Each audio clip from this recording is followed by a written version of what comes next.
just ask a question before we start? I'm just curious.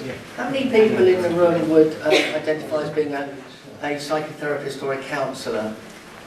Oh, quite a few. And a psychologist? There's kind of in the mix. Got a lot of work to do, haven't we, really? I think, because the perception of what therapists do, I think, is very flawed, although it may be born from real experience. So what I really want to do is cement, I think, a lot of things that have been said, but also present my model, and it's only my model, for working as a counsellor or therapist in this field.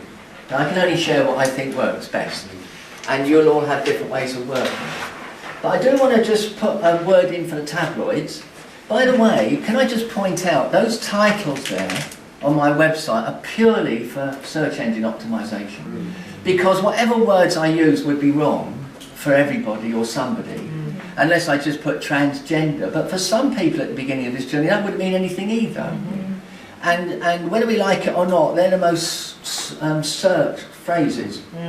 That's just a fact. So I'm making no comment about their suitability.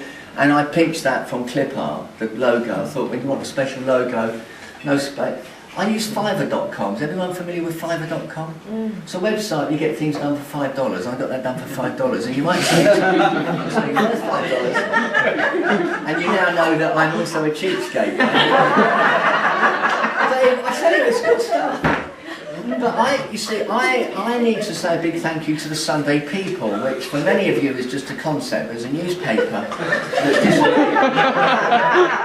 Quite rightly, because I can remember it like it was yesterday. I was in Liverpool, and I was six years old, or just going on 7, and there was a Christine Jorgensen story was in the newspaper.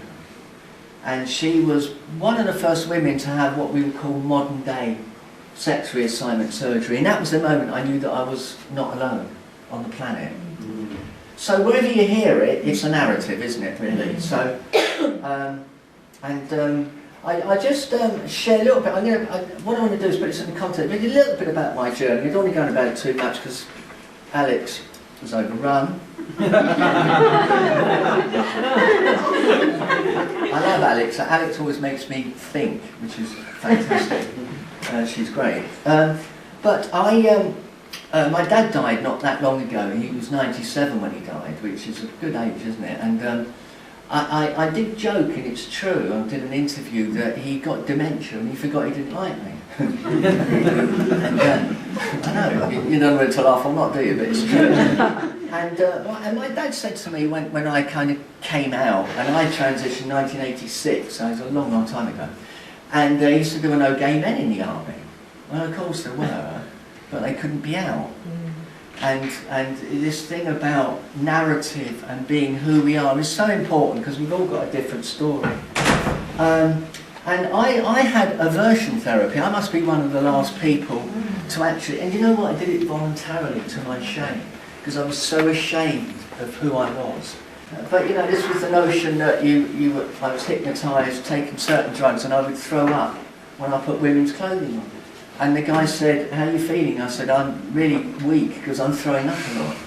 You know, it didn't really work too well. And lastly, when I had my surgery, Mr. Dalrymple was the top guy. I mean, he's been replaced several times over now. And his brother was the psychologist, so it was all in the family. And he came into my room at London Bridge Hospital the night before surgery. He said, "Michelle, I need to ask you one last time, have you changed your mind?" And I said, "No, David, I still don't fancy you." I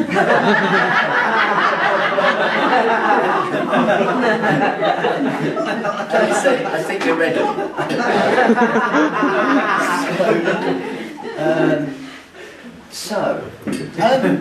Just a little bit of context here. I'm not going to go on about this too much.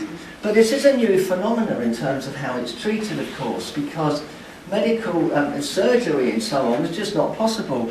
And the German psychologist Herschel coined the word transsexual back in 1923, and he wrote his first paper about 2 years later.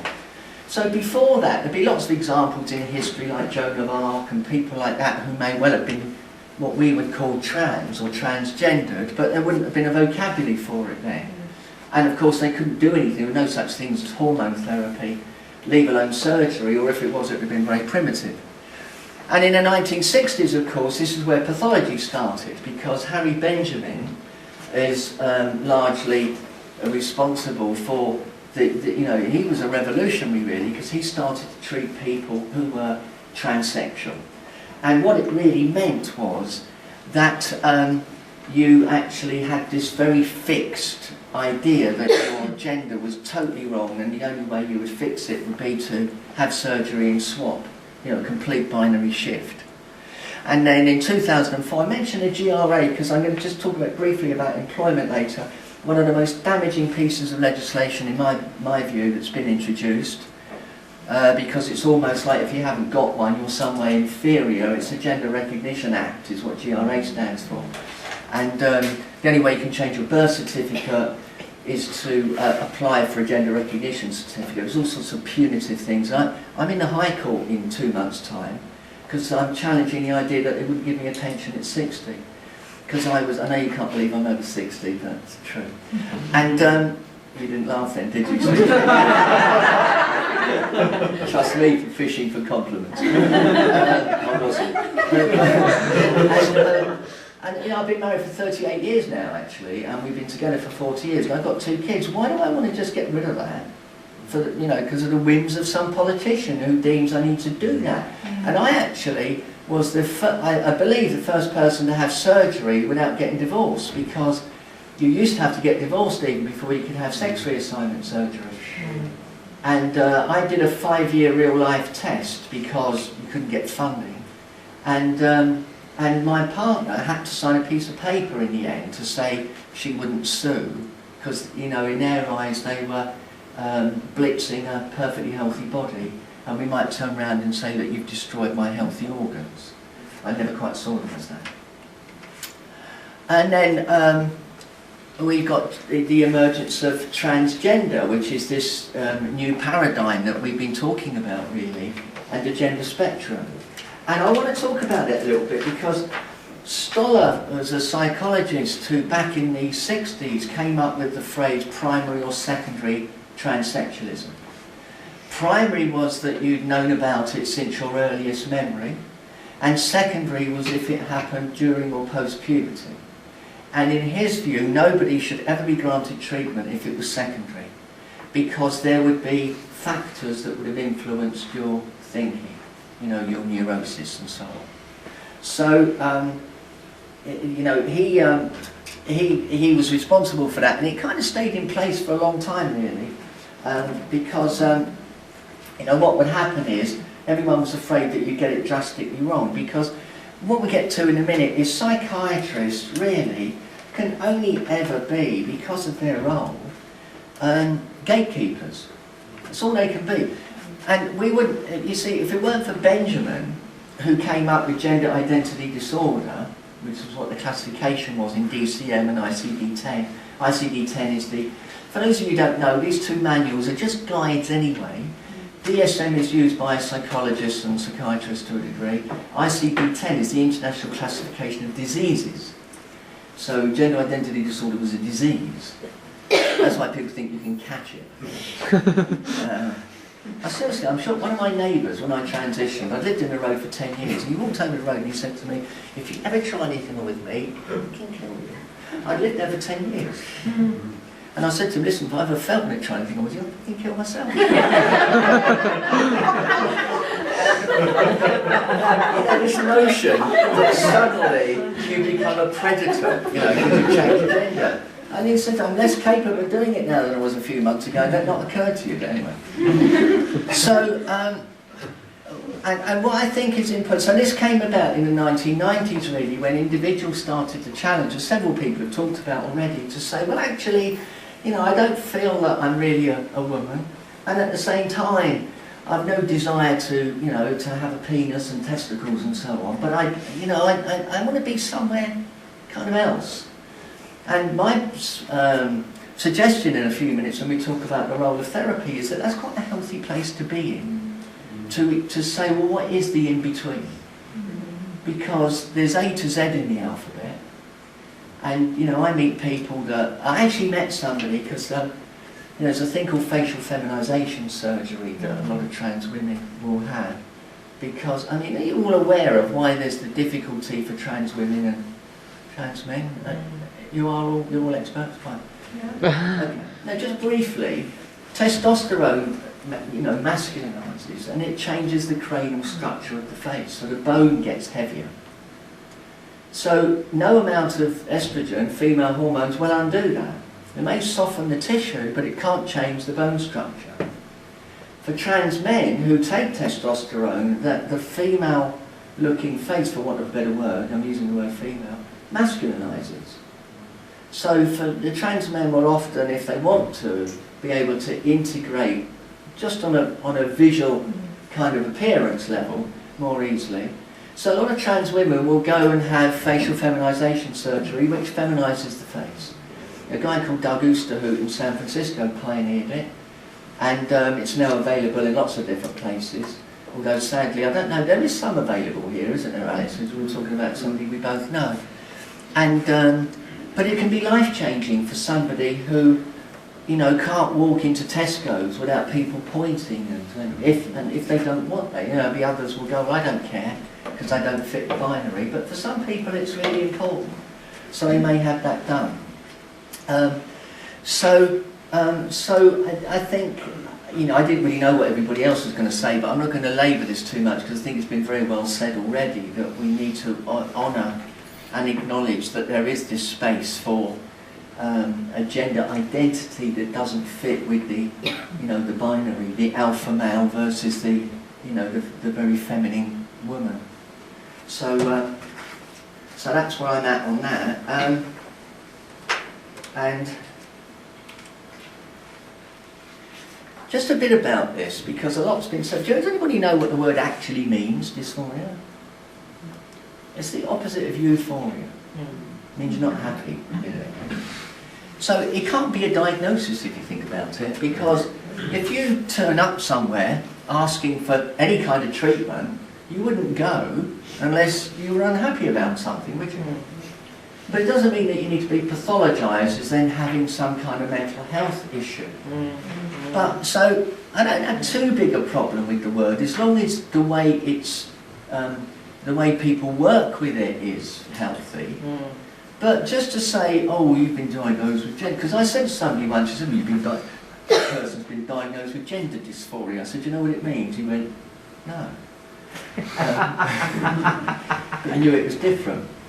It wasn't the same neighbour, because my neighbourhood is a bit, it's not rough actually, I'm quite a nice person. Why did I say that? I was born in West London, which was horrible. I actually live in a nice leafy part of Buckinghamshire now. You wouldn't have thought so. It was interesting in the 80s transitioning though. I had a business, I had to put it into bankruptcy. All my clients left. I'm not looking for sympathy, so I became a therapist. Because I was trying to make sense of my own madness, I'm the one that had the aversion therapy. I bought society's notion that I was damaged, and I had to do a lot of work on myself to come through that and emerge from it. I'm not looking for sympathy, it's just a fact. So the clinical treatment, this is interesting, isn't it? I think it is anyway. That if we were starting now, and we've depathologized to the extent we've got rid of gender identity disorders as a mental health issue, why the hell would psychiatry be involved? It wouldn't. Because it's not a mental illness. Psychiatrists can diagnose, and they had their checklist, and I wrote it down actually, because it might amuse you. Where was it? The length of time, how persistent was it? As I think Alex alluded to, would you pass in public? Because they could withhold it in your interest because you might get abused. Not that the abuser's got anything to do with it, you understand. and then a role for, you had to live in a role for 2 years. Now when I transitioned, 2 years meant you didn't get hormones either. So I lived for 5 years in role without having taken hormones because they weren't allowed. And there was no such thing as the internet, so you couldn't buy them, online. But I thought I looked stunning anyway, so what the hell. But I do want to challenge something, because I think it's been said a couple of times, surgery and passing. I think for a lot of trans people, look, I do love the idea of transgender, but there are a lot of people that really are very clear about a binary gender, and we shouldn't forget that in our rush to include everybody. There are a lot of trans people who simply want to be, in a situation where they can live as a man or live as a woman without anybody knowing and get on with their lives, and we need to respect that, I think. But on the way to it, I think it would be good for them to explore a bit more. And it's not my job to tell them they should explore. That's my opinion, But as a therapist, it's not about me saying to somebody, "Oh, you should explore this more."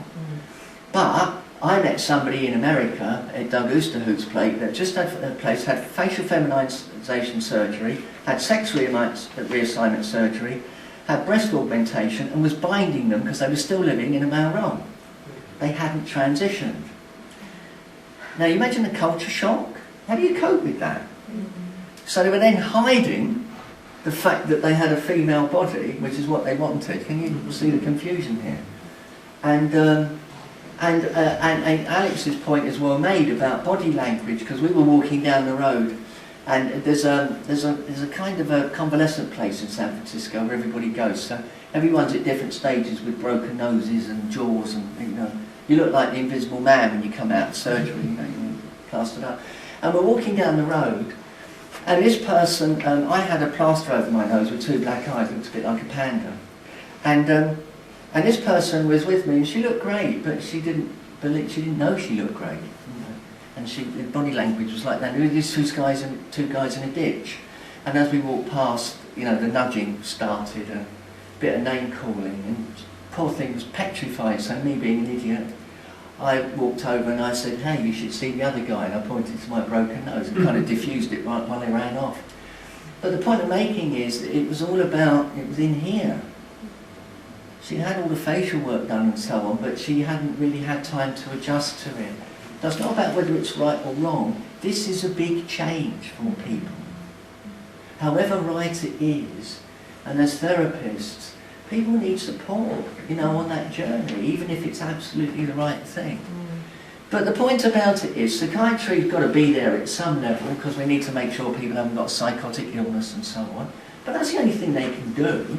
Now that the tick list has gone, what else are they going to do? You can't look at a tick list now to say how many years have you felt like this, how many years have you done this. So psychotherapy should play a big part, I think, a much bigger part. And the reason we don't is because we're too shy of it, either that or we don't know how to define it. Because listen, if I didn't know what it was, why would I go to a therapist? If there's any of you in the room who are not therapists and you're thinking, I wouldn't go to a therapist, I don't blame you. Because if you don't believe there's any benefit, or you don't know why you would go, why should you? And it's not for everybody anyway. But here's the thing, the role of the therapist is not to help the person with their gender identity dilemma. The role of the therapist is to work for all the neurosis, all the factors in their life. They will be strong enough and robust enough to make healthy decisions for themselves. And that's what we have to trust. You have to get away from this thing about, is it right for you because you look gorgeous or handsome, or you're this age or that age. We cannot know what somebody's internalised sense of self is. We have absolutely no way of knowing, but we don't need to. And that's my point really, because I think where it's great is we don't need to worry about whether somebody wants a gender identity in this paradigm that says transgender, or whether they've got a binary experience. It doesn't matter, because it's not our job. But what our job is to say, I'd like to work with you and support you. How do you know if you're over here as an alpha male that you want to be, have surgery and live full time as a woman if you haven't even spent a day doing it? So there's no pressure. Whether you want to do that or you don't, well, why not? Start to experiment. Go out more, see what it feels like, mix with people, all of those things. In other words, just live. And then we as therapists stop playing God. The psychiatrists are there as a stopgap. It's not going to happen anytime soon, but this is my kind of utopia.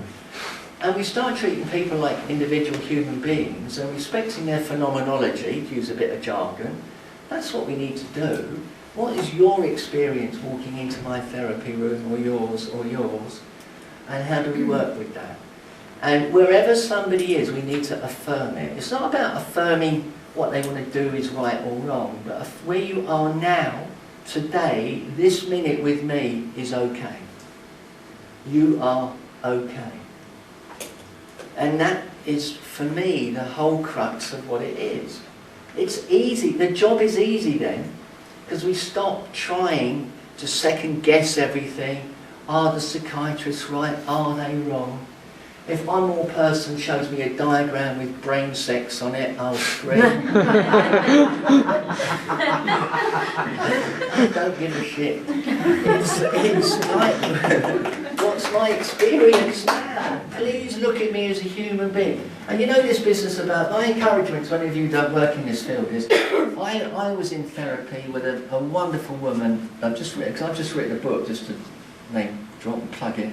And I'll tell you what, here's the deal, 50% for anyone who buys it next year. That's genuine. I'll lose money because I'm having to pay for them. But anyway, and Judith Hemming her name was, wonderful Gestalt therapist. I was with her for 4 years in a group and individually. Knew nothing about gender identity. Didn't use me to learn about it. Did her own, that's crucial. Do not use your clients to get experience. And totally accepted me for who I was.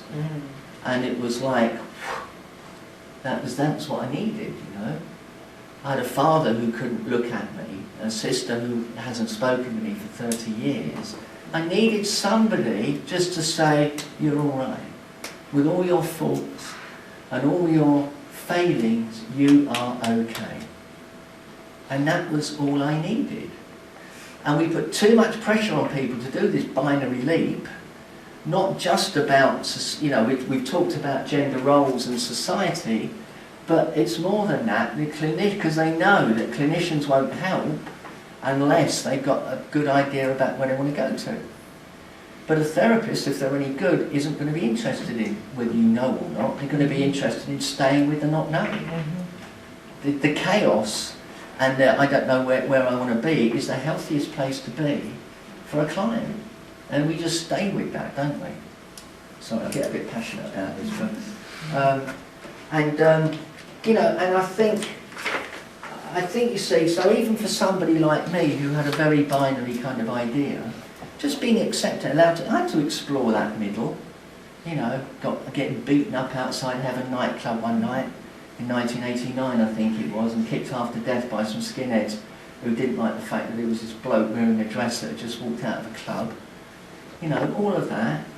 I've been attacked on stage, you know, and I'm only sharing that just to say you've got to be strong when you do this. So that's our job as a therapist, is to help the person feel good about themselves, not worry about where they go or where they end up, because it's not important. They will know. We have to trust them that they know. And I do think there is a danger at the moment, and I will be honest about this. I really embrace the transgender position, the floating, but I think it's people that have got a binary identity are almost being stigmatised at the moment, because it's like, who are you to say you're not really a woman, you can't really be a woman, you can't really be a man. And for some people that's what they want. Whether we like it or not, or you like it or not, that's where they're at. So we need to respect both places, but my point is that if we do the right kind of therapy, we don't need to worry about which one of those it is, because they will find that out for themselves. And just briefly, because I do a lot of work with children, and it started by accident. Most of you know of Mermaids, I suppose, the children's charity.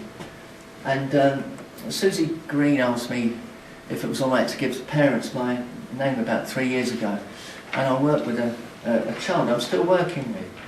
And they'd been to Boston because they couldn't get, you know, puberty blockers, by the way, were not available in this country until very, very recently, and we're still kind of monitoring that to see just how available they really are.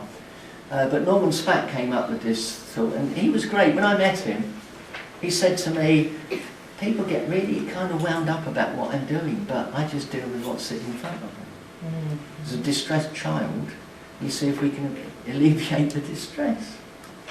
And it's not that difficult, is it? We make it so complicated about what we're supposed to be doing or what it means for people. I mean, Alex, I think, is a great it sounds patronising, Alex, but I mean it, a great role model, because Alex is saying, well, there's another way, you know. You don't have to. This is my way. Now, it wouldn't be right for me, and doing what I did wouldn't be right for Alex. Who's right? Neither of us. It's just our own experience. And I kind of keep repeating that, but I suppose it just feels really important. But children, interestingly, when they're treated, we still use the old model, really, because they don't get any treatment unless they're very persistent. You know, they've known about it forever. And I was on a residential with Susie 3 weeks ago with 20 families, and the pain in those families you could cut with a knife. The parents are hurting, the kids are struggling, you know, and there's kids that have changed gender and going to schools, and the other kids don't know they've changed gender. Now, they're not interested in transgender paradigms. That's right. It's just, look, I'm really a little boy, and it all got screwed up somewhere, and I'm doing my thing. And this, I do agree, somebody challenged this statistic about 80% revert. Well, of course, they leave that system at 18, so we don't know really what the percentage is of people. I think that's the key. What they're really saying is 80% haven't done anything permanent. There's a big difference between haven't done anything permanent and never will do anything permanent, you know. So these things get massaged a bit.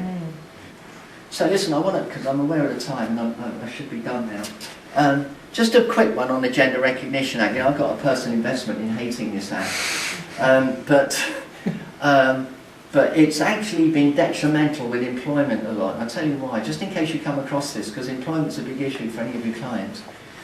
What the Gender Recognition Act does, which on the face of it is very positive, it says to employers that if somebody's got a gender recognition certificate, you have to treat them as though they have always lived in that gender role from the word go, bar none, you know, no exceptions, and it's actually a criminal offence if you disclose that.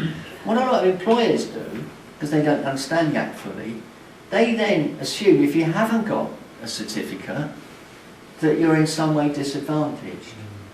So the legislation's very flawed.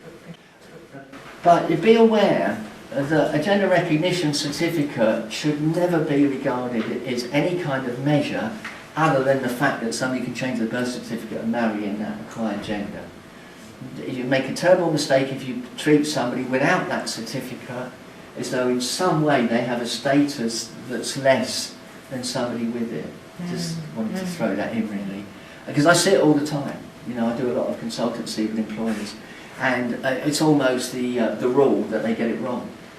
Start saying, well, have you got a gender? Very famous case, wasn't there, at Pride? Do you remember that? I don't know. It was a thing that became known as Toilet Gate, because some of you know about it. A trans woman went to use a toilet at Pride in Trafalgar Square, and a security guard said, and I quote, "Can I see your gender recognition certificate, please?" Like, it's totally irrelevant anyway. And of course, but it was great because it was like Les Miserables, you know, all the banners came up and the trans people were so they absolutely loved it. So anyway, so I'll finish there because we can have a debate. But I just feel really passionately that we are missing a trick by not providing really effective counselling and psychotherapy and spreading the word about what it really is. Because I don't blame somebody for saying, I don't want to go and see a therapist. If you thought you were going to get pathologised yet again, or you were going to be told you were doing something wrong, you were doing something right, how about if you say to them, you're okay? Okay. Thank you very much.